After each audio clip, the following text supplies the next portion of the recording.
ଆଜି ସକାଳୁ ସକାଳୁ ଉଠୁ ଉଠୁ ଗୋଟେ ଖୁସି ଖବର ଶୁଣିଲି। ଆଉ ଖୁସି ଖବରଟି ହେଉଛି ବାବା କହିଲେ ଜଗାର ଡୋରି ଲାଗିଛି ପୁରୀ ଯିବା ବୋଲି।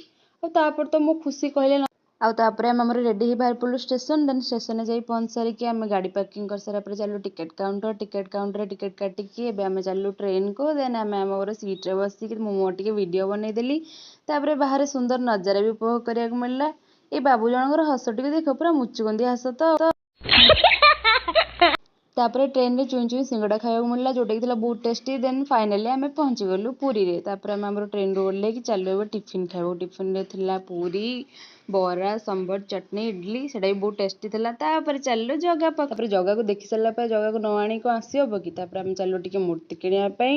ମୂର୍ତ୍ତି କିଣି ସାରିବା ପରେ ଆମେ ଚାଲିଲୁ ସମୁଦ୍ର କୂଳକୁ। ଏବେ ଆମେ ଆସି ପହଞ୍ଚିଗଲୁ ସମୁଦ୍ର କୂଳରେ। ଛୋଟ ପିଲା ହୁଅନ୍ତୁ କି ବଡ଼ ଲୋକ, ସମସ୍ତଙ୍କର ଏଇଟା ହେଲା ଫେଭରେଟ୍ ପ୍ଲେସ୍। ତାପରେ ଏଇଠି ଟିକେ ବାଲି ଉପରେ ବସିକି ସୁନ୍ଦର ନଜାରାକୁ ଉପଭୋଗ କରୁ। କେତେବେଳେ